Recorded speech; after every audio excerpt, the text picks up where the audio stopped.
আসসালামু আলাইকুম। আশা করি সকলে ভালো আছেন। আমি মূলত ফেসবুক ভিডিও কখনো করি না।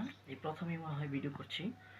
একটা বিষয় আপনাদেরকে অবগত করার জন্য আসছি। আমি গতকালকে বাজারে গিয়েছিলাম। প্রতিদিনের ন্যায় আমি বাজার থেকে কিছু খেজুর কিনি।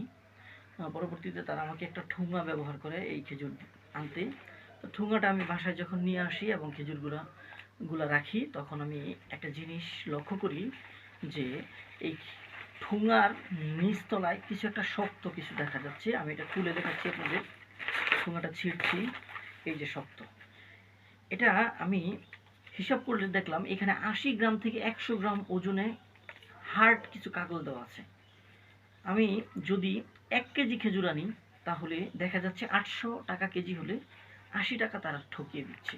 এই বিষয়টা খুবই কষ্টদায়ক ছিল, এবং একজন ব্যবসায়ী কিভাবে অসৎ হতে পারে এবং অসৎ উপায়ে কিভাবে সে তার কৌশলটাকে খাটিয়ে আমাদের ঠকিয়ে দিচ্ছে।